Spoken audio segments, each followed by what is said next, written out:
Open Mind Talks com Lúcio Júnior.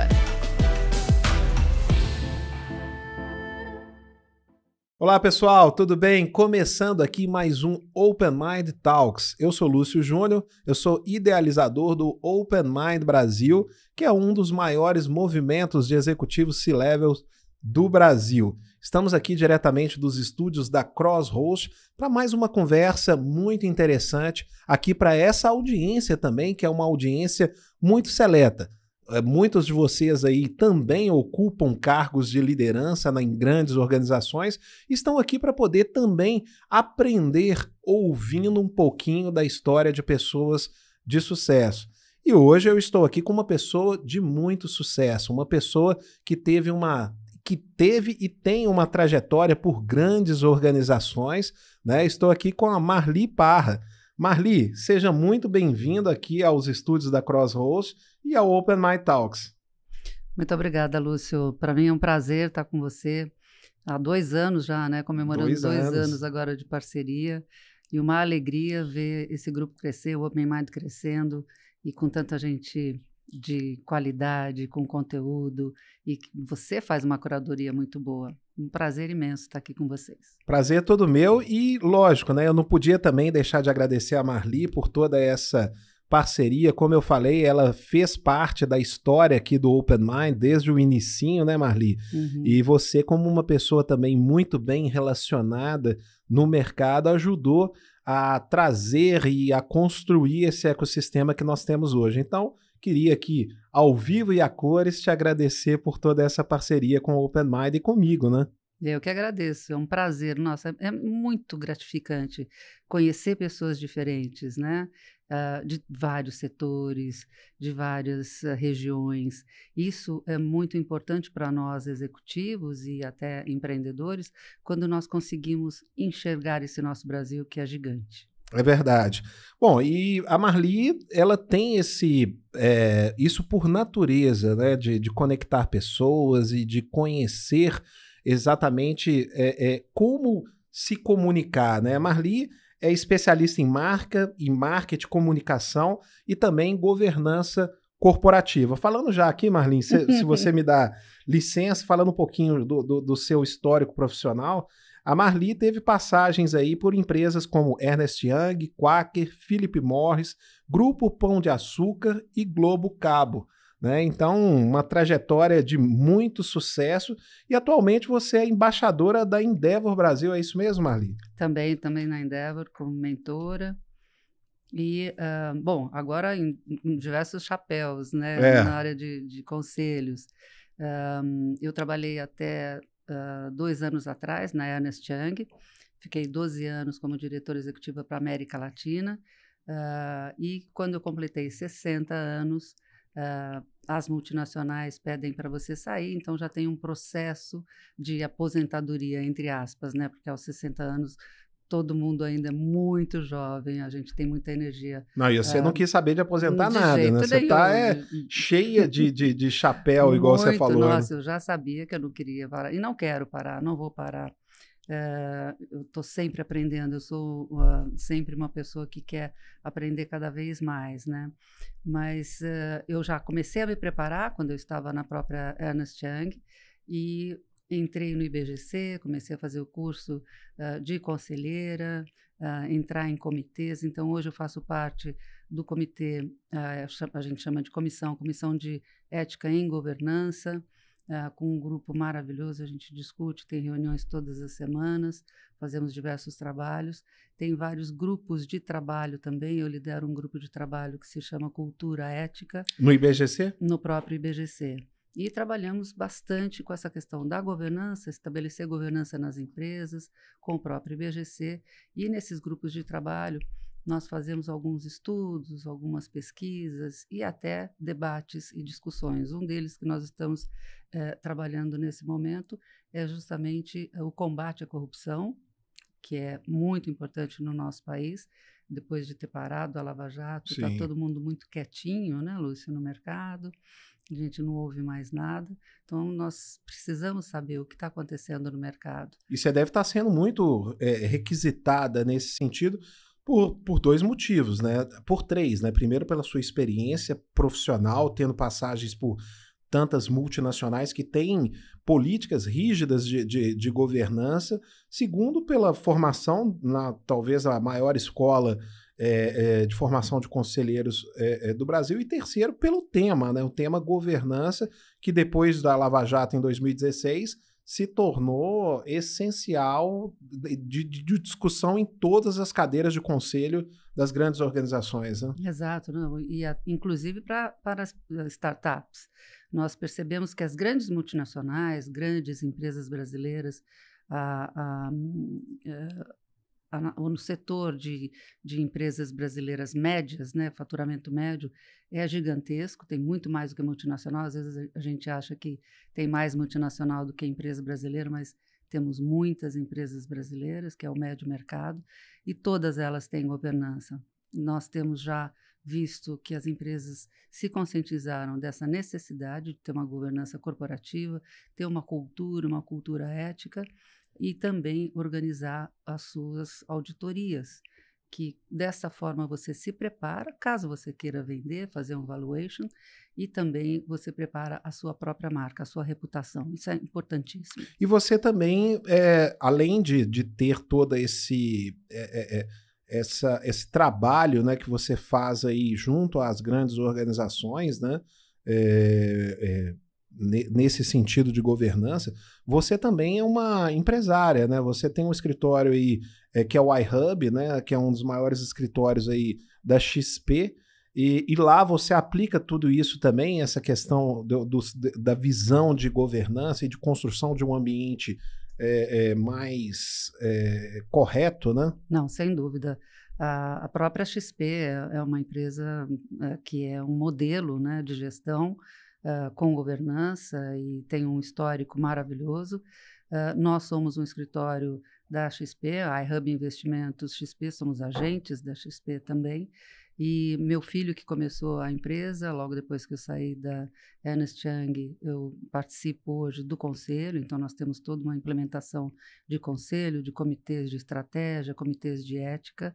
E como toda startup, digamos assim, não é uma startup, é a nossa empresa, ela já tem 10 anos, mas como toda empresa média, nós precisamos cuidar dessa questão da governança, da ética, do comportamento, da diversidade e inclusão, de toda essa questão do ESG, né, que é o Environmental, Social e Governance, a governança da empresa, a cultura da empresa, o social, que é o respeito a todos os stakeholders, né, todos os seus fornecedores, funcionários, familiares e a comunidade, e o Environmental, que é o ambiente. Mas o ambiente não é só plantar árvore e cuidar do planeta, é muito mais do que isso. É a questão de como você vai fazer um trabalho que não prejudique as pessoas e o meio ambiente também, né? Como cuidar de um produto, como pensar num produto. Eu tenho um exemplo, né, muito bom da Unilever, que para mim é uma das empresas brilhantes nesse sentido, desenvolvimento de produtos, que eles desenvolvem produtos pensando nas pessoas também, não só na composição do produto, mas também nas embalagens. Então eles lançaram o Rexona agora, que é uma embalagem para quem não tem braço. E fizeram um formato que a pessoa pode pegar com o toco do braço e passar o seu desodorante. Isso é um dos exemplos que a Unilever faz, pensando em diversidade e inclusão. Quantas vezes você não tenta ler o shampoo ou o creme no banho, no box ou na banheira e não consegue enxergar? Tem que aumentar, né, as letras. Tem que deixar maior e pensar também no consumidor. Esse consumidor hoje acima de 50 anos, nós temos uma longevidade maior agora, não só no mundo, mas também no Brasil. Então as empresas precisam cuidar de tudo isso, do seu produto, da sua cultura, da sua ética, do muito compliance legal. E da sua governança. Muita coisa para cuidar, mas dá para tocar.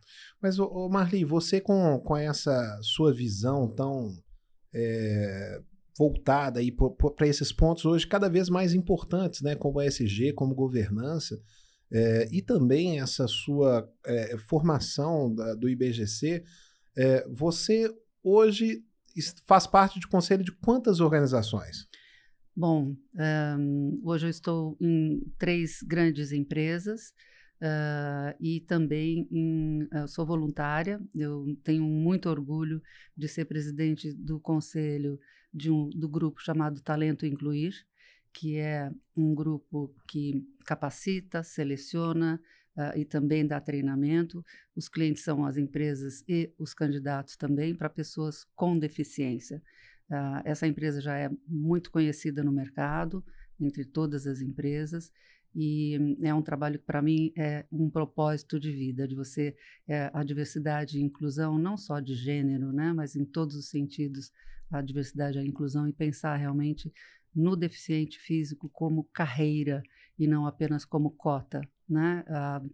12 anos atrás, quando eu entrei na Ernst Young, eu percebi que isso não estava consolidado no Brasil, e nós fizemos um trabalho muito importante dentro da Ernst Young, fazendo a inclusão de pessoas com deficiência, pensando na carreira e não apenas na cota. Isso é importante para você quando você pensa na inclusão dentro da empresa também. Como você vai receber um surdo-mudo, como você vai receber um cego, um cadeirante. O grupo precisa conhecer, aceitar e saber como fazer isso. Então, estou nesse conselho, sou presidente do Conselho Talento Incluir. Nos últimos 2 anos, já fazem 2 anos que eu estou com eles, nós também criamos a empresa Talento Sênior, que capacita e também recoloca no mercado pessoas 45 mais. É assustador a gente dizer que 45 mais é sênior, mas nós vemos muitas pessoas com 45 anos mais não sendo contratadas nas empresas. É mesmo. Então, nós precisamos cuidar dessas pessoas, fazer com que elas se atualizem no mercado e hoje ter um trabalho híbrido. Então, se não tiver um emprego fixo, ela pode atender 3, 4, 5 jobs e fazer também um trabalho. Mas qual que é o perfil dessas pessoas? São pessoas de nível básico, de nível médio, ou são executivos? Todos os níveis, executivos, diretoria, gerência.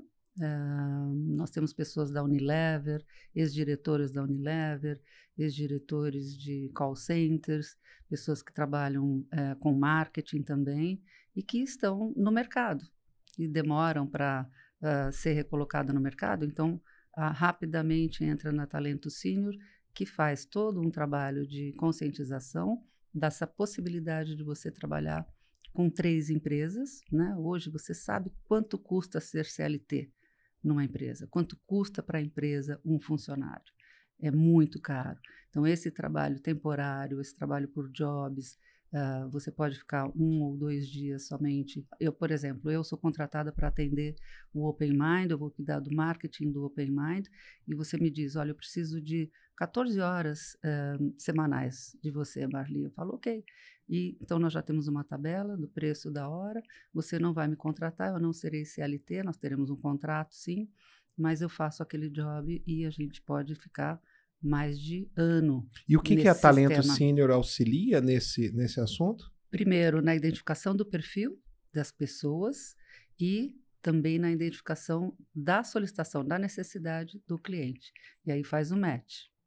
Organiza as entrevistas e coloca... Quem quiser conhecer mais sobre a Talento Sênior... É só entrar no site, Talento Incluir, e aí vai lá no Talento Sênior e você pode se cadastrar também.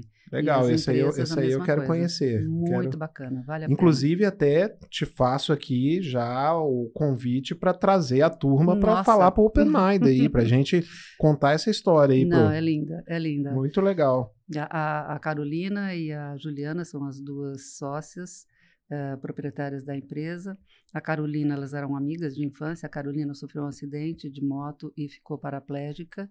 E a Juliana, então, teve a ideia, vamos fazer uma empresa, vamos criar uma empresa. E hoje elas são muito conhecidas. Que legal. Talento Incluir é muito conhecido. Pessoal, já deu para sentir aqui, né, que a gente começou a falar, já falamos de governança, já falamos de inclusão, já falamos de ESG, e não é à toa que a Marli foi eleita em 2018, foi premiada pela revista Forbes como uma das 40 mulheres mais poderosas do Brasil, né? Então tem todo um contexto aqui de você estar antenado aqui ao que realmente é fundamental para as organizações hoje, né? Estar antenado a pessoas, gostar de pessoas, que é nítido isso em você.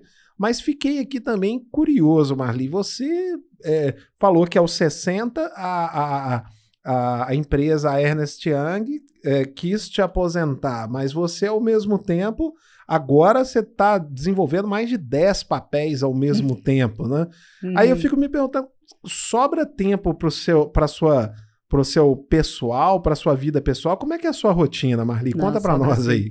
Antes de entrar nessa questão de como fazemos com o nosso tempo, eu queria te falar do prêmio da Forbes. Mulheres Poderosas, isso me incomodou. Quando eles me convidaram, eu até tentei mudar o nome. Falei, sabe, Powerful Woman em inglês tem uma conotação positiva. Agora, Mulher Poderosa em português é algo que me incomodou. Mas eles falaram que não tinham como mudar. E eu acabei sendo escolhida uma das 40 porque eu ganhei um prêmio na Ernst Young de melhor gestora de pessoas com deficiência. O nosso departamento de marketing dentro da Ernst Young, nós tínhamos 65 pessoas e 80% eram deficientes. Então, eu fui assim pioneira dentro da Ernst Young no mundo global, no mundo, a ter um departamento com deficientes e todos integrados, todos felizes e cuidando muito dessa questão da inclusão em 360 graus. Isso foi muito importante, por isso que eu fui... que legal, né? Recebi o prêmio. Então não é nada de poderosa. É poderoso, poderoso, mas com propósito. Exatamente, com não é uma coisa fútil, né? Houve um projeto muito legal voltado aí para a inclusão e exatamente. E que inclusive está no DNA, né? Porque a gente está conversando aqui nos últimos minutos falando exatamente sobre isso. Exatamente, né? sobre isso. E só para não ser injusto com o Ernst Young, isso é uma norma de diversas multinacionais de aos 60 anos ter aposentadoria. Então, todos se aposentam, né, todos os sócios dessas empresas, diversas multinacionais, para você dar lugar também para o jovem que entrou. Porque senão o jovem fica olhando lá para cima e vendo que a liderança não vai sair nunca, porque hoje cada vez mais você tem energia para continuar trabalhando. Então, nós já temos um treinamento dentro da Ernst Young para que a gente possa ter ou montar uma empresa, ou ser conselheiro, ou dar palestra. Então, eu já vinha... Mas então a empresa prepara o executivo para... Isso é muito legal, porque eu tenho conversado com muitos executivos e pessoas experientes que também trabalharam em grandes empresas e na hora que chega esse momento... A pessoa literalmente sente uma viuvez, ela não sabe o que vai fazer. É a síndrome do crachá. Não, e eu já conversei com executivos nessa fase e que eu, mais novo, me vi até aconselhando, olha, vamos pensar por esse lado, vamos olhar por aqui, porque a pessoa, ela tem a síndrome do crachá, mas também a empresa não pensou nisso. Um colaborador que trabalhou tantos anos na empresa e você, no final ali do ciclo, você esqueceu dele, né? Não, e você traz toda uma riqueza de experiência, do histórico e da senioridade, né? Nós temos que trabalhar o sênior com o jovem. Esse match é muito importante, quando você tem a pessoa experiente que vai pensar, principalmente quando a gente fala de reputação, né? Com as startups, por exemplo, a gente vê isso acontecendo bastante no mundo. Eu estive no South by Southwest, o Festival de Inovação em Austin, no Texas, que é muito interessante, vale a pena todo mundo ir nesse festival. Ele acontece uma vez por ano, sempre em abril, então procura SXSW. SXSW. South by Southwest. E você tem diversas palestras. Ali, eu assisti uma palestra, eu não vou me lembrar do nome do palestrante, mas ele era um sênior, tinha já uns 65 anos, e ele foi uma das pessoas que ajudou o Airbnb, o sócio do Airbnb, a formatar a empresa. Então, ele até escreveu um livro explicando como é importante você ter o jovem, criativo, dinâmico, com as suas ideias, mas ter também, ele vinha de hotelaria, e ter também alguém com a experiência para poder ter esse contraponto, né? Isso é muito importante. Então, eu acho que as empresas precisariam preservar isso. Acho que 60 é muito cedo, poderia ser 65, mas eu acho que isso é muito importante para se preservar. E não necessariamente, por exemplo, se eu estava num cargo de diretoria, que dali não tem vice-presidência na Ernst Young, só sendo CEO. E CEO, normalmente ali, são os mais jovens que sobem. Mas quando chega num nível de experiência, as empresas poderiam ter quebrar esse paradigma, né? Você pode simplesmente sair para outra área, vai ajudar uma outra área com a sua experiência, vamos fazer um trabalho em outra área e não se livrar, né? E não perder aquele executivo. Mas vamos lá, vamos falar Como é que você dá conta como de é que tudo dá isso? conta de tudo E isso? sobra tempo também para Olha, sua vida pessoal, para a família? Eu imagino, você é um executivo, né? Você trabalha bastante. Quando nós somos executivos, nós temos um trabalho, eu estou acostumada na minha vida toda a trabalhar 14, 15 horas por dia, entrar em reuniões intermináveis, 2 horas de reuniões com mais de 20 pessoas. Quantos de nós não passamos por isso? E é muito improdutivo. Quando você sai da empresa e você consegue ter esses 10 chapéus, por exemplo, e coordenar o seu tempo, cuidar do seu tempo, principalmente agora que é flexível, que a gente consegue fazer reuniões online. Isso ajuda muito, porque, claro, em São Paulo, para pegar o carro e ir de um lado para o outro seria impossível. Essa flexibilidade e o home office ajudou bastante, dá para tocar. Mas as empresas também precisam olhar mais para essa questão de produtividade. Não precisaríamos ficar 14, 15 horas por dia no escritório. Nós perdemos muito tempo, se perde muito tempo, né? Com as articulações, com fofocas, com aquele cafezinho. Eu brinco muito, até tenho uma amiga, a Gabriela Baumgart, que é uma querida, hoje ela é presidente do IBGC, e a gente fala que parece kindergarten, né? Em alemão é jardim de infância. Muitas vezes a gente olha para as empresas e parece que é um jardim de infância, das pessoas articulando umas contra as outras e se perde muito tempo nessa articulação, derrubar aquele que eu não gosto, derrubar aquela ou fofocar, quando você tem que pensar no seu trabalho, entregar o seu trabalho. Não, perde tempo, energia e ainda consome a energia vital das pessoas. Exato. Uma das discussões hoje do grupo foi muito interessante, não é? A questão do LinkedIn. Se você está numa empresa, você não gosta, pede demissão. Antes de você pedir demissão, fale com o seu chefe, fale com os pares, fale com o RH, né? Troque ideia, veja onde está o problema. Se você achar que realmente o propósito da empresa não é o seu, é melhor sair. Falar mal de uma empresa onde você está e fechar a porta é a pior coisa que você pode fazer para a sua reputação. Isso. E quando você, pelo contrário, gosta daquilo que faz, você acaba tendo muito mais adaptabilidade e também energia, né, para poder tocar tantas coisas. Mas eu vejo também, Marli, que você é uma pessoa de marketing, uma pessoa com essa visão, com essa experiência, né, e essa tratativa de governança, conselhos, todo esse networking também que você tá envolvida. Para mim, uma das mulheres mais influentes que tem no Brasil. Você sempre teve essa característica multidisciplinar ao longo da sua vida profissional? Sempre. Sabe que eu acho que todo marqueteiro tem, né? O marqueteiro é muito criativo e muito dinâmico. Eu trabalhei na Philip Morris. Philip Morris, para mim, foi um marco na minha vida. Eu comecei na H. Stern, fiquei 10 anos e depois fui para a Philip Morris. E na Philip Morris nós tínhamos... É um grupo ainda até hoje, né? A Philip Morris tinha Kibon, Lacta, Suchar... O que mais que tinha? Lacta, Suchar, Kibon... e Tang, também o suco, Kisuko e Tang. Então, era uma empresa de alimentos e de tabaco, claro, né? Marlboro. E eu comecei como gerente de produto de Marlboro.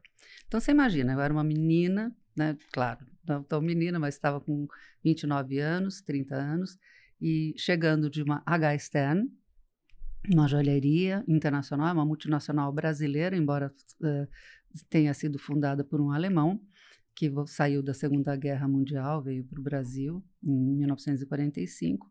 Mas, para mim, foi uma escola muito boa, trabalhar com Hans Stern, trabalhar com toda a família H. Stern. E eu saí pela paixão que eu tinha de trabalhar numa multinacional mesmo, uma multinacional americana. Tive o convite para trabalhar na Philip Morris e fui ser gerente de Marlboro. E todo mundo olhava para mim e falava, quem é essa menina, essa loira, Barbie, né, vai cuidar de Marlboro? Quem ela pensa que é? Então, a recepção... Indústria de cigarro, né? Indústria de cigarro, a recepção... E o cowboy, né? Marlboro, que é cowboy. E os pilotos, aqui no Brasil, a gente tinha muita questão do automobilismo, né? Fórmula 1, plataforma né? de automobilismo e Fórmula 1. Então, todos ficaram, assim, muito... preocupados, não o meu chefe, porque ele me contratou acreditando, né? O Richard Sucre, que era o presidente na época, Dieter Zinner, o diretor de marketing, mas as pessoas duvidavam muito por eu ser mulher, loira, alta, magra. Preconceito. Né? Um preconceito absurdo. E eu falei, não vou ficar preocupada em provar, vou fazer o meu trabalho e pronto. E, nossa, foi uma delícia. Eu não trabalhei na Philip Morris, eu me diverti. Você ficou quanto tempo lá? Muito. 10 anos também. 10 anos. 10 anos. E trabalhei bastante com automobilismo, com pilotos, Ayrton Senna, Emerson Fittipaldi, Raul Boesel. Montamos a plataforma de Marlboro aqui no Brasil, que era o Brazilian Championship Team, né? Criamos uma plataforma mostrando que quem tinha o Pet Marlboro, quem levava o Pet Marlboro no peito, no seu macacão, ele tinha talento. Então, todos os pilotos queriam ter aquele Pet Marlboro para mostrar que ele tinha talento. Que construção de branding. Construção enorme de branding. Fizemos também, e para tentar abrasileirar, né? Porque o cowboy, na época, nos anos 90, olha só, muito perto, né? Anos 90, ele não era tão querido. Hoje, com o sertanejo, todos gostam, né? Mas, na época, o cowboy era o caipira. É o brega, né? Era o brega. Então, nós não podíamos ficar fazendo muita propaganda com o próprio cowboy. E eu insistia muito para que a gente utilizasse... A onda do cowboy no Brasil, eu acho que foi início dos anos 2000. Dos anos né? 2000, no final, 98, 99. Que aí teve uma influência, não é nem do sertanejo, é do cowboy mesmo. Né? O cowboy rico, né? É verdade. O fazendeiro rico, porque até então era o caipira, o homem do campo mesmo, que pegava na enxada. E isso não era aspiracional. Então, nós tínhamos que trabalhar uma plataforma mais de automobilismo, por isso Ayrton Senna, Emerson Fittipaldi, Raul Boesel, todos esses pilotos. Essa plataforma de patrocínio, levar clientes para a Fórmula 1, nós tínhamos mais ou menos 5.000 convidados na Fórmula 1 aqui no Brasil e levar também nossos clientes para as outras corridas. Então, isso foi vencedor. O Marlboro era líder, claro, entre a classe mais alta. Hollywood sempre foi o líder no Brasil em volume, mas Marlboro era o aspiracional. As pessoas compravam Hollywood. Hollywood é Philip Morris também? Não, é Souza Cruz. É Souza Cruz. Souza Cruz.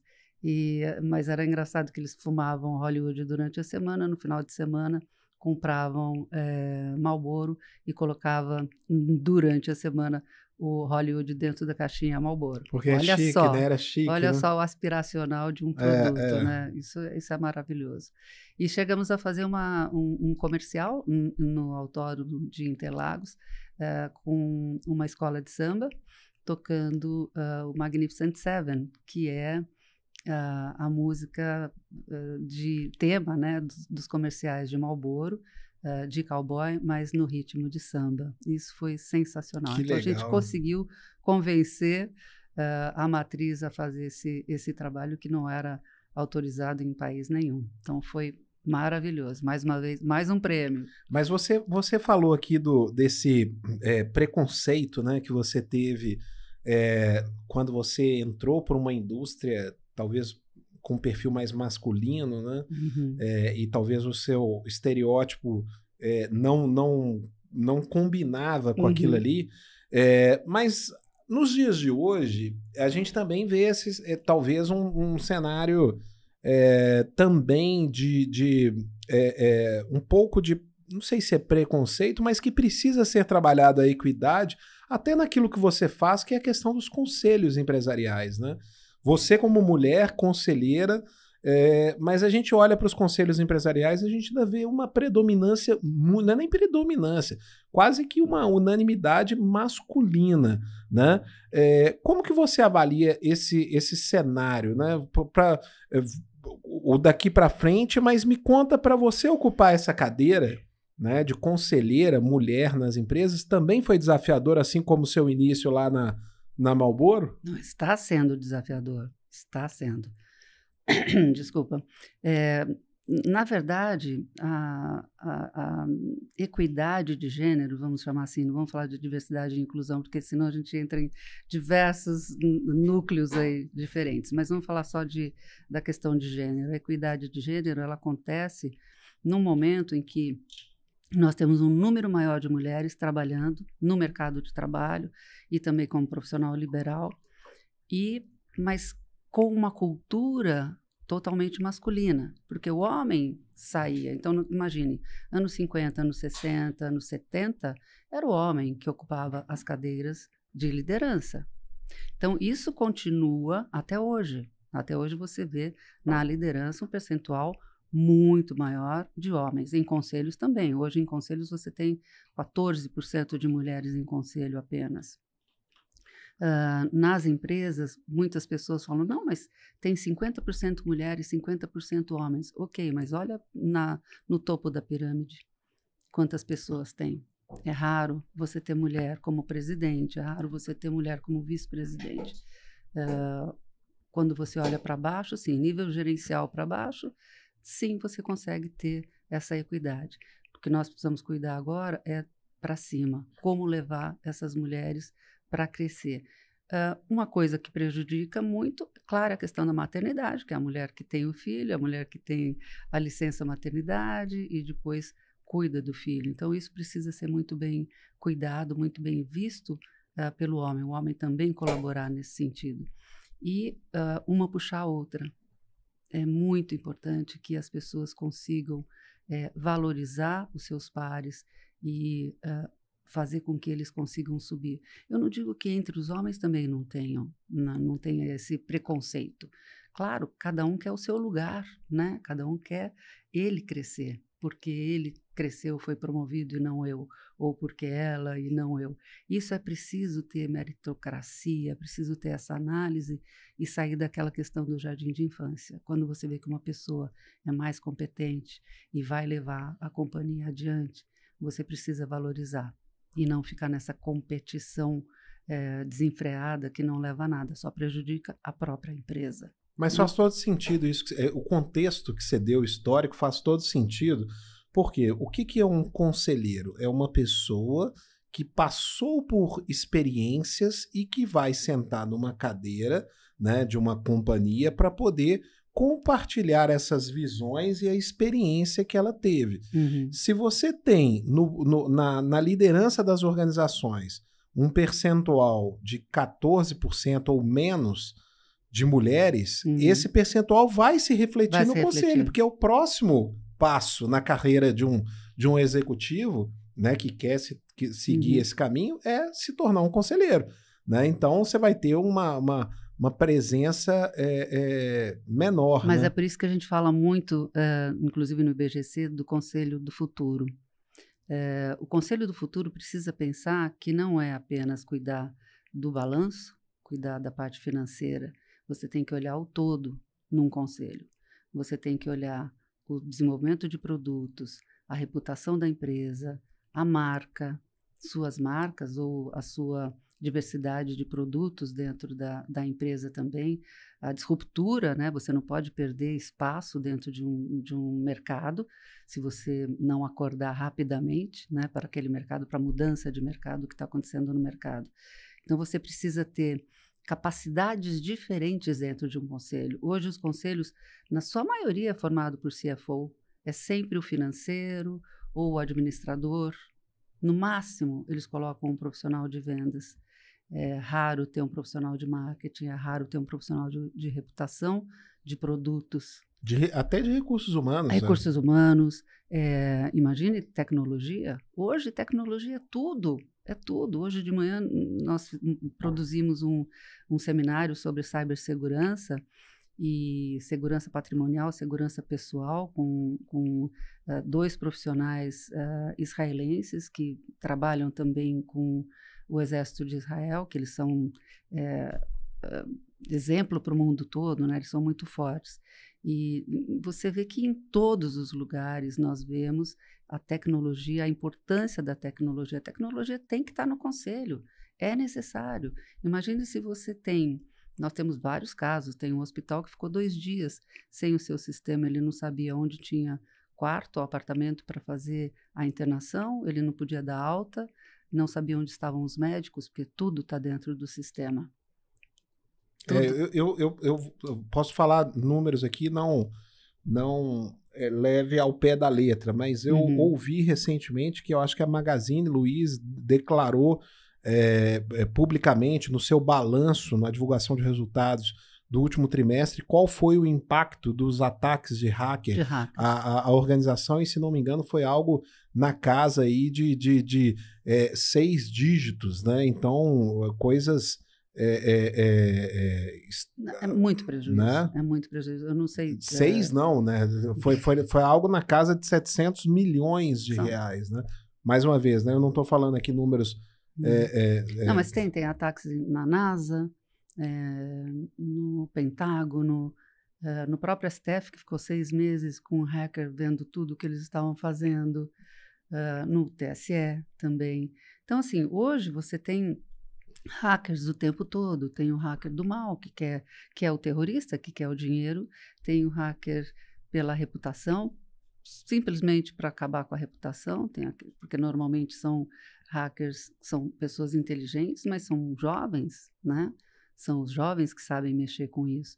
Então, assim, hoje você precisa ter no conselho pessoas diferentes de todas as áreas, para que elas possam, né, eles, possam realmente contribuir para o crescimento da empresa, para a perenidade, para a inovação, para o futuro. Se você tiver só pessoas olhando um balanço, isso não vai ser produtivo para a própria empresa dentro de um conselho. É preciso pensar diferente. E você falou que realmente está sendo difícil mulheres ocuparem cadeiras em conselhos, né? Mas você também, no seu histórico profissional, você acabou estando no topo da pirâmide em grandes empresas, né? Só para citar algumas aqui que você atuou, né? Como C-level, executiva dessas empresas, Ernst Young, Quaker, Philip Morris, e a gente sabe o quão difícil é você chegar lá. Para você, sendo mulher, e principalmente no período que você atuou, que talvez é de 5 anos para cá que se fala em equidade de gênero mais forte no Brasil, ou talvez até menos. Não, né? 5, 6 anos. Foi muito desafiador para você? Como mulher, na época eu não sentia. É claro que sim, foi mais latente quando eu fui para Philip Morris, que eu falei para você, trabalhar com Marlboro, porque aí foi um choque para todos eles, quem é essa menina, essa Barbie que veio cuidar de cigarro, né? Mas logo, realmente, acho que demorou o quê? 6 meses e todos já gostavam de mim e confiavam no meu trabalho. Nas outras empresas eu não tive esse problema. Trabalhei no Pão de Açúcar, trabalhei com a Abílio Diniz, é uma escola incrível, e o Pão de Açúcar já tinha todo esse trabalho também de equidade de gênero. Ernst Young é muito forte, não só a diversidade e equidade de gênero, mas também a inclusão de deficientes como carreira, um trabalho maravilhoso, trabalho em grupos, né? O surdo-mudo tem um atendimento, cadeirante tem outro atendimento, cegos. Então você precisa, quando você inclui, tem que pensar muito, você precisa preparar a casa para receber o incluído. Se você não fizer isso, não vai dar certo. As pessoas vão se sentir não bem recebidas e não vão ter uma carreira, vão ficar estanque naquele lugar. Tanto que você sabe que o turnover nessa área de deficientes é enorme. Eu não sabia. É muito grande, muito grande. Eles mudam, ganham 2.000 aqui, se pagar 3.000 ali do lado ou 2.000, eles saem. Mas o turnover, então, é provocado pelo assédio? Pelo assédio e pela insatisfação dentro da empresa, porque ele não foi tão bem recebido como ele achava e ele não vislumbrou uma carreira. A empresa precisa cumprir aquela cota, mas a empresa não está preparada para receber aquela pessoa. Para pensar a pessoa que você está incluindo como carreira. Não é cuidar da cota e coloca ali e não cuida. Por exemplo, eu tinha diversos funcionários surdo-mudo. Quando eu fazia reunião, eu tinha que trazer uma intérprete, mas ao mesmo tempo eu tinha que policiar e comandar a reunião para que todos não falassem ao mesmo tempo, o que é difícil com o brasileiro, né? O brasileiro fala ao mesmo tempo e muitos dos surdo-mudos eles leem lábio. Então, cada um tinha que falar de uma vez, né? Não podia todo mundo ficar discutindo na sala de reuniões, porque quando isso acontecia, eles ficavam nervosos, eles ficam irritados. Coisa, né?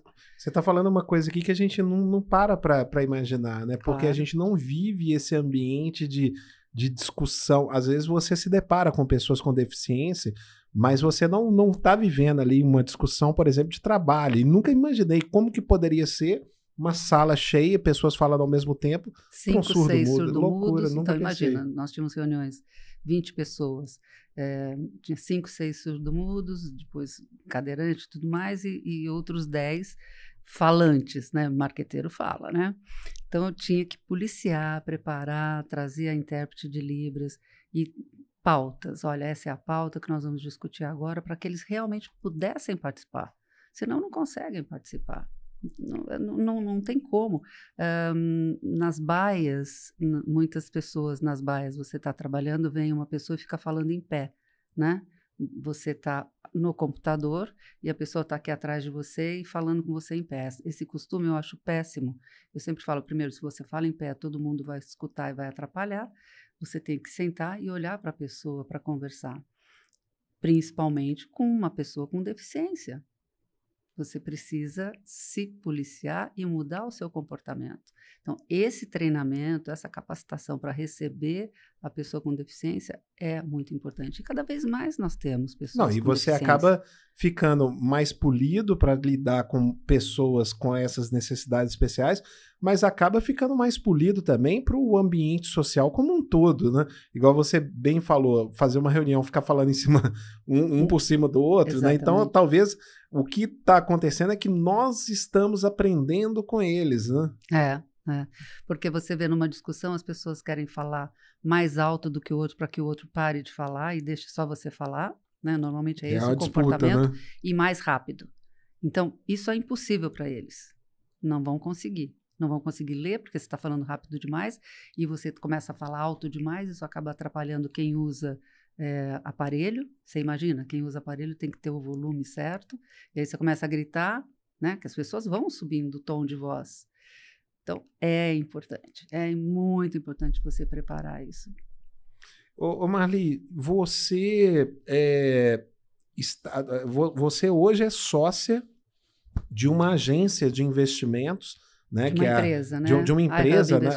Da iHub, num momento que já é por si só uma atividade desafiadora, né? Sim. Você lida com credibilidade, você lida com o patrimônio de outras pessoas, por si só essa atividade já é desafiadora. Quanto mais nesse momento que nós estamos vivendo de mundo, né? De Brasil, estabilidade política, de mundo pós-pandemia, né? Conta para nós agora, já com essa visão de empresária, como é que é esse momento para o seu negócio? Como que está sendo desafiador esse momento ímpar que a gente está vivendo? É o lifelong learning, né? Que é você aprendendo para o resto da vida. Eu nunca trabalhei com finanças, mal sabia cuidar da minha finança, isso é um fato. Acabou de sair uma pesquisa do IBGE dizendo que 70% das famílias brasileiras não sabem cuidar das suas finanças. Então, não sabem investir, não sabem a diferença entre um CDB e a bolsa, como investir na bolsa. Muita gente quer investir na bolsa e não sabe como começar, as taxas dos bancos e tudo mais. Então, o brasileiro precisa aprender. A XP, ela começou justamente e cresceu muito com essa questão da educação financeira. E até hoje essa é uma das plataformas mais vencedoras da XP. Na iHub Investimentos, nós fazemos também nós temos o iHub Lounge. Você entra no nosso site, você entra no Lounge, lá você vai ver muitas entrevistas com empresários, empreendedores, mas também cursos educacionais. Nós também fazemos esses cursos financeiros, de educação financeira para empresas. Então, oferecemos para as empresas. É muito difícil uma empresa ver que um funcionário está passando por dificuldade, ou mesmo quando você contrata e você faz a verificação e você vê que aquele funcionário está com dificuldade financeira, está devendo na praça e tudo mais. Isso é difícil para você conseguir entrar e é muito ruim para a empresa falar, puxa, vamos perder um candidato porque ele tem problemas financeiros. Então, o ideal é a empresa também ajudar nesse sentido para que ela dê essa capacitação na administração do seu dinheiro. Ter conhecimento, saber quanto você pode gastar. O cartão de crédito enlouquece a gente, verdade. você vai gastando e não sabe quanto. Então, essa questão da educação é muito importante, principalmente para os jovens, né, que são os mais consumistas, mas também para as mães e pais de família que precisam controlar, né, o seu dinheiro para poder terminar o mês, né, no positivo, porque é filho, se a gente também tem, pede uma coisa, você acaba dando, você tem que se controlar, tem que saber como você pode gastar ou investir o seu dinheiro e pensar no futuro. Isso é importante. Então, para mim, é um desafio enorme. Eu não sou agente de investimentos, meu filho é que fundou a empresa, Paulo da Cunha, que fundou a empresa, e temos todos os outros sócios, que são pessoas brilhantes, que conhecem muito desse negócio. Então, eu trabalho mais na questão de governança, da reputação, da ética e dessa cultura, na cultura para a empresa.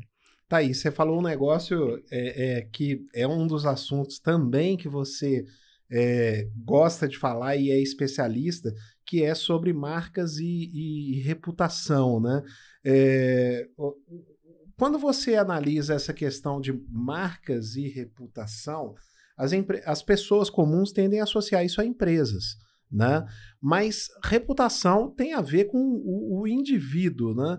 Também. Na sua opinião, você acha que a reputação do indivíduo está totalmente ligado à da empresa e vice-versa, ou isso é dissociado? Normalmente você tem né, Marli da Philip Morris, Marli da Ernst Young, mas a Marli é uma só. É a Marli que vai levar, o crachá dela, né, da Marli, do Lúcio. Então é muito importante que você construa a sua própria marca, a sua reputação, a sua imagem. Isso desde o começo. Até hoje eu tenho amigos que falam assim, eu sabia que você estava nessa empresa porque isso aqui é a sua cara. Então, assim, isso é um prazer enorme, né? Você ver que algo é a sua cara. Você, Lúcio, uma pessoa extremamente competente, fundou o Open Mind. O Open Mind é brilhante, é uma alegria ver ele crescendo do jeito que ele cresce e é a sua competência. Eu tenho certeza que você usa essa mesma capacidade sua, essa mesma integridade no seu trabalho, nas empresas onde você passou, na empresa onde você trabalha e na sua vida pessoal também, né?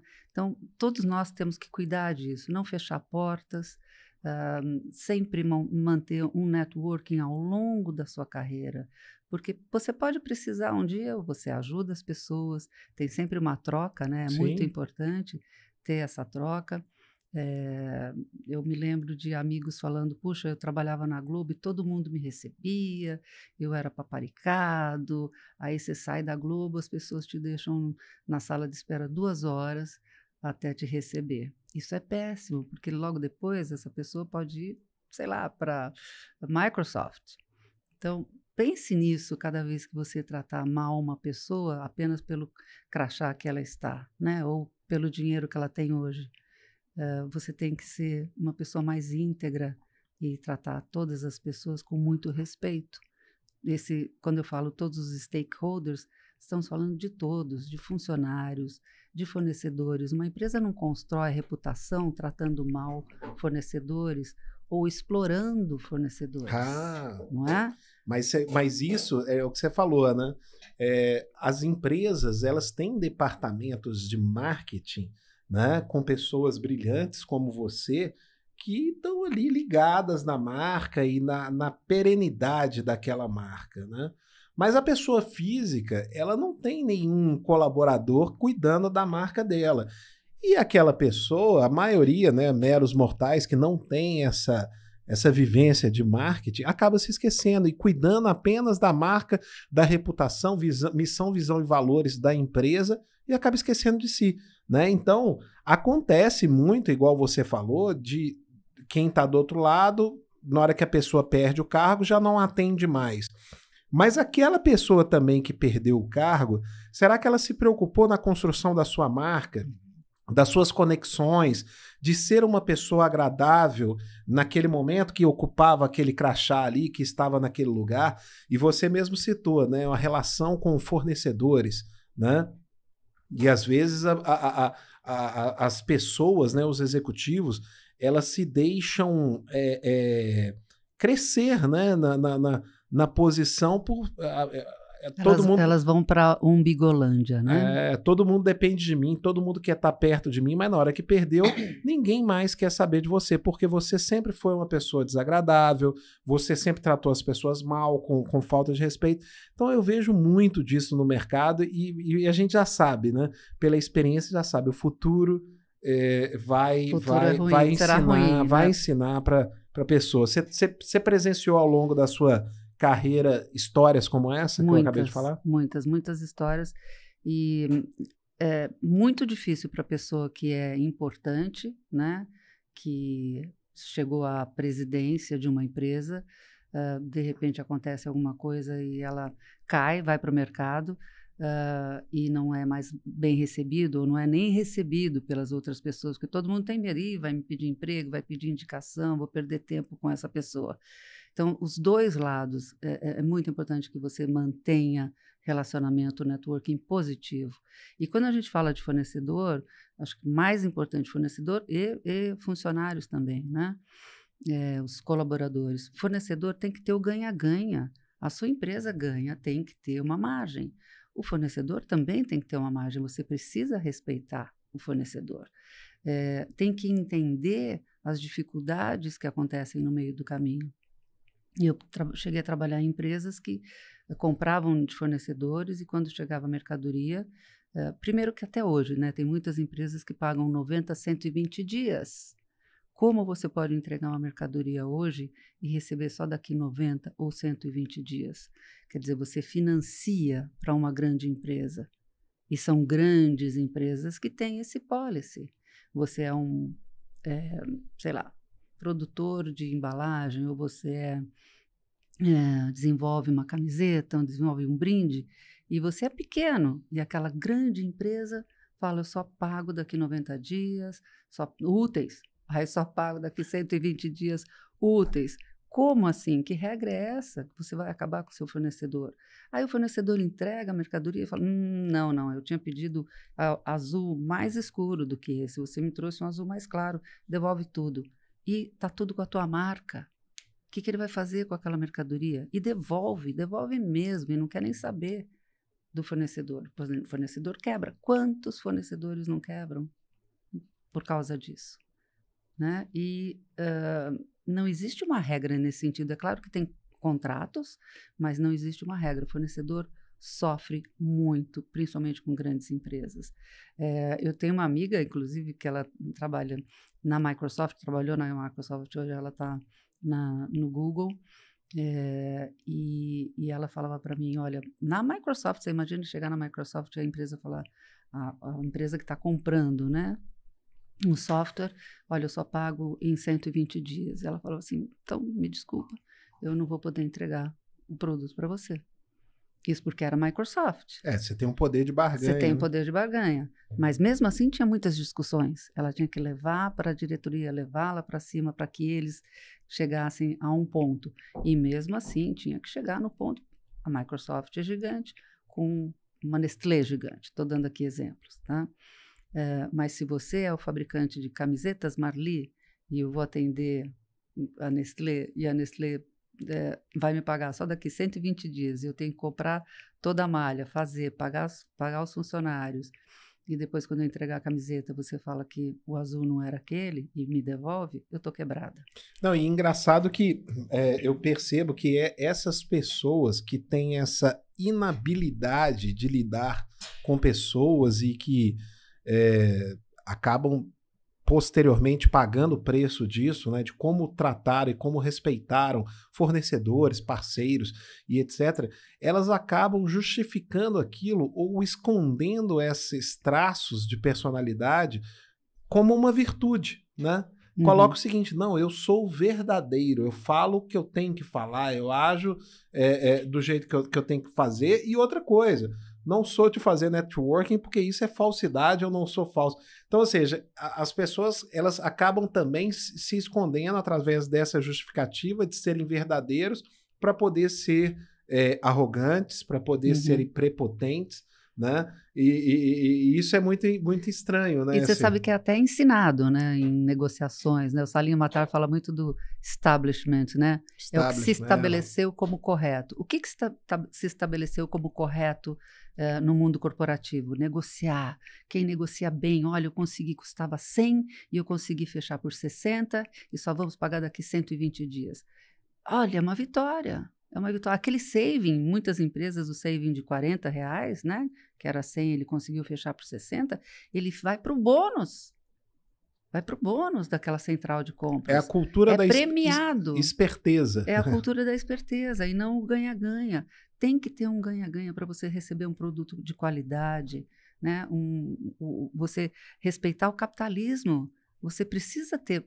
Hoje, por exemplo, no Brasil, a gente está passando por essa dificuldade, essa crise econômica, claro, tudo que aconteceu nos últimos 2 anos, mas mesmo assim, o que nós precisamos? Precisamos de consumidores. Quanto mais os consumidores ganham, mais eles compram, mais nós ganhamos também. Então, é todo um círculo vicioso. Todos têm que estar comendo, todos têm que estar se divertindo, todos têm que estar comprando seu carro, e não só uma parcela. Então, você tem que ter o ganha-ganha para todos, né?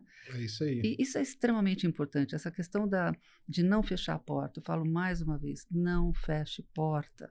Mesmo que a pessoa tenha sido estúpida com você, não feche porta, saia bem, porque um dia ela pode precisar de você ou você pode precisar dela. Não, e isso está falando aqui quem teve passagem por grandes empresas, uma especialista em marca e reputação, e a gente acabou de falar aqui também que você está com a sua agenda lotada e provavelmente só está com a agenda lotada porque pensou nisso daí a vida inteira, né? Em como construir a sua imagem, a sua reputação, para que sempre as portas estejam abertas, né? Vamos falar de um outro assunto aqui, Marli, que é o seu papel também no IBGC, né? Aí como parte do Comitê de Ética e Governança das empresas, né? Você realiza um trabalho aí principalmente voltado aí intenso, né, ao combate à corrupção, né? Esse tem sido um grande desafio, eu imagino aí para você, né? Mas em especial para o nosso país, que viveu e vive ainda uma crise de imagem e moralidade, né? Como que você está vendo esse cenário atualmente, Marli? Porque a Lava Jato foi em 2016, a gente ainda tem reflexos disso. Como é que está esse cenário hoje, Marli? Então, eu me preocupo muito, porque mataram a Lava Jato, ninguém mais fala nada sobre essas empresas. As empresas que foram prejudicadas ou que foram como fala? Que foram sacrificadas, digamos assim, né, pela Lava Jato, condenadas, era a palavra que eu estava encontrando, condenadas pela Lava Jato e que continuam aí no mercado, né? Então é importante a gente saber como elas fizeram essa mudança, como elas se reestruturaram, como montaram a governança para que isso não acontecesse mais. E as outras empresas, se elas realmente aprenderam com isso. Mas no nosso Brasil nós temos os poderes, né, o poder da política que domina a nossa economia. É um país capitalista, mas que a política domina a nossa economia, infelizmente. Isso é muito preocupante, nós precisamos pensar bastante nisso. Por isso que eu entrei também no Instituto Unidos Brasil, com essa plataforma de ajudar o empreendedorismo, de ajudar o empreendedor e fazer com que o brasileiro enxergue o empresário, o empreendedor, de uma forma positiva é a pessoa que paga os impostos, é a pessoa que emprega as pessoas e produz serviços e produtos. Não pode ter um país como o Brasil que trata como inimigo o empresário, o empreendedor que paga os impostos. Como pode isso? Nós valorizamos os políticos, todo mundo, nossa, ai, o deputado, o senador, veja bem, então existe aquela aura em torno desse poder político que todo mundo quer, né? Todo mundo fica, posso falar puxando o saco? Sim, é verdade, é isso Né? mesmo. Fica puxando o saco deles e quando vê o empreendedor, a grande massa, nossa, ele é rico, ele é milionário, como se isso fosse um defeito, por isso ele é do mal. Não, ele não é do mal. Ele, por exemplo, Salim Matar começou com um Fusca. Ele e o irmão dele tinham 2 Fuscas, depois para 3, para 4 Fuscas, e hoje é a Localiza, o tamanho que é a Localiza. Rubens Menin também começou construindo uma casa e depois foi crescendo, crescendo, crescendo. É com trabalho.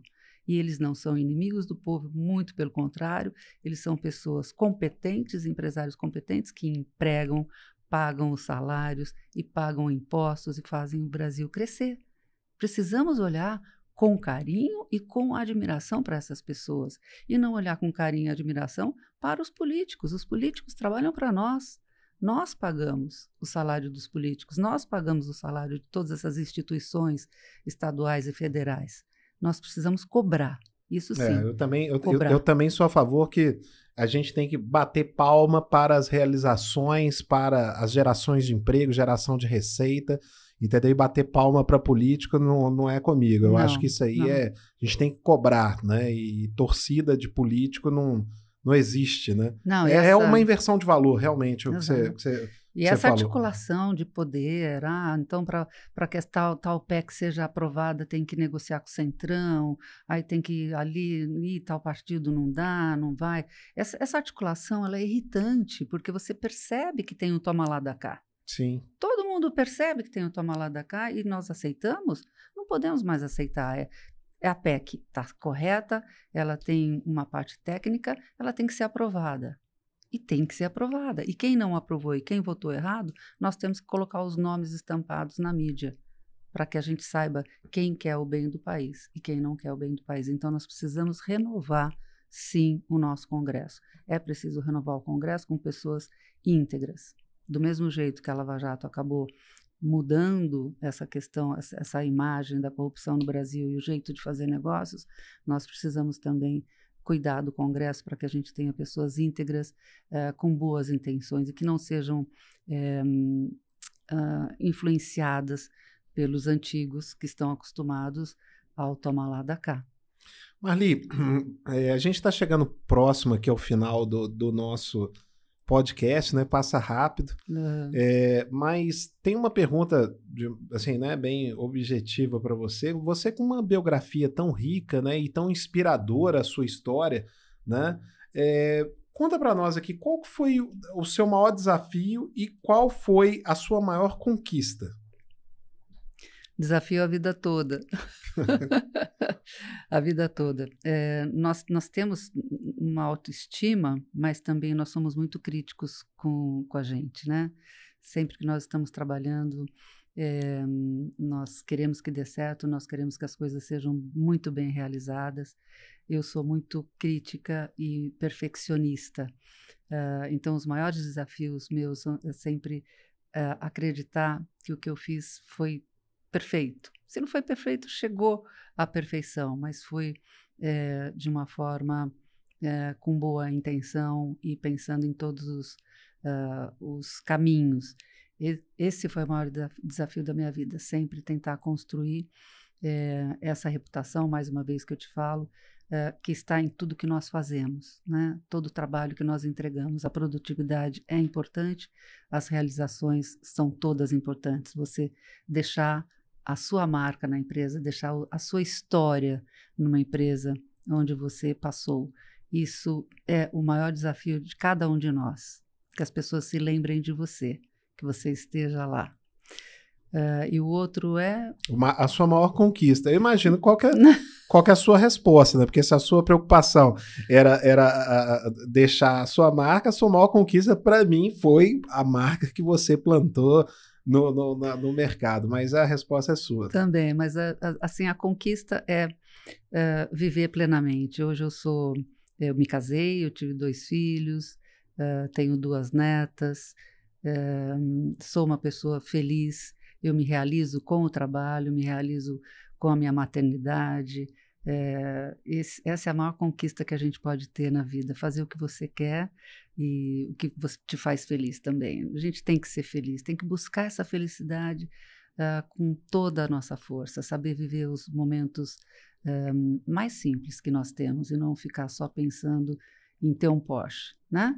E, Marli, como de costume aqui, para encerrar o nosso podcast aqui, a gente sempre pede para os nossos convidados, para, né, pessoas que já têm essa visão tão profunda aí de temas importantes, né, para que a gente também se inspire em quem te inspirou, quem te inspira, né?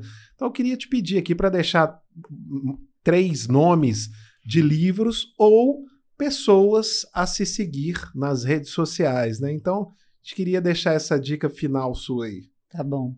Bom, 3 livros aqui, até peguei minha colinha. Um que eu acho muito bacana é O Poder do Hábito, do Charles Duhigg. Ele fala de que nós podemos mudar, sim, nós podemos mudar. O hábito, ele nos atrapalha muitas vezes, então nós precisamos fazer as coisas de forma diferente, para que não fique no automático. Quando você entra no automático é muito ruim. E o nosso cérebro, ele é preguiçoso. Você pode ver quando você pega o seu carro que você vai automaticamente para o seu trabalho, né? E se você tinha uma reunião em outro lugar, quando você chega no escritório, você fala, mas não era aqui que eu queria vir. Mas o seu cérebro te levou para lá. Então você precisa comandar o seu cérebro e não deixar que ele tome conta de você. E sair desse poder do hábito. Eu acho esse livro maravilhoso. O outro que eu acabei de assistir a palestra dele é do Rainer Zitelmann. O capitalismo não é o problema, é a solução.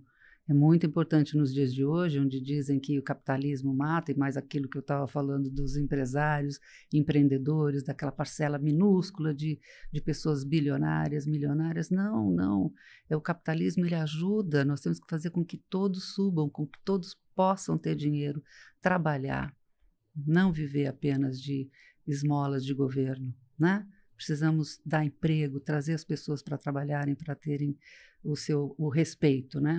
Então, o capitalismo não é o problema, é a solução.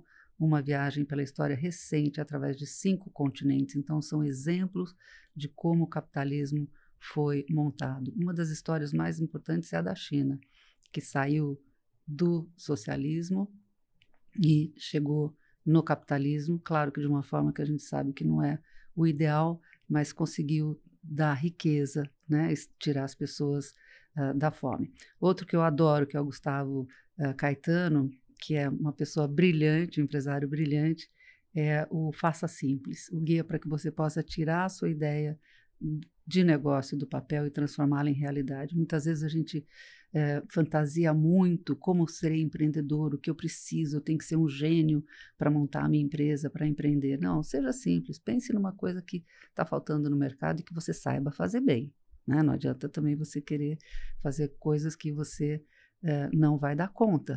E para ser empreendedor você tem que ter muita coragem. A gente precisa acreditar. E se não der certo, tenta de novo. Tenta de novo. Todos os empreendedores com os quais eu já falei, que eu já ouvi, já assisti palestra, todos falam. Você quebra, vai falir sua empresa, mas você volta e você vai conseguir conquistar. Tem que acreditar. Você precisa ter pensamento positivo sempre. Isso é muito importante na nossa vida, ter esse pensamento positivo, não se deixar derrotar e ter uma autoestima muito alta. Lá em cima, acreditar em você. E dica de pessoa para se seguir, Marli Parra. Como que te acha nas redes sociais? Olha, Instagram Marli Parra 1, também no LinkedIn Marli Parra. E se você der um Google Marli Parra, tem algumas coisinhas lá também. Eu esqueci de falar do meu livro, tem o livro Mulheres do Marketing. Somos 30 mulheres de marketing, né, diretoras de marketing, nós escrevemos o livro. Você entra na Amazon, procura Mulheres de Marketing. Mulheres do Marketing. E agora nós estamos terminando também Mulheres no Conselho. Ah, que legal. Então, evoluímos. Isso aí. Também vou passar a dica para vocês, depois eu mando a foto do livro. Por favor. Tá bom? Marli, espero que você tenha gostado de passar essa horinha aqui nos estúdios da Crosshost, batendo esse papo aqui comigo, né? E a audiência aqui, eu tenho certeza que gostou muito dessa troca de experiência com você, né? Então, mais uma vez, as portas estão sempre abertas para vocês e gratidão eterna aí por todo o apoio que você vem dando aí na construção do Open Mind Brasil. E eu que agradeço, é um prazer para mim enorme fazer parte dessa história e desse legado que você vai deixar. É isso aí.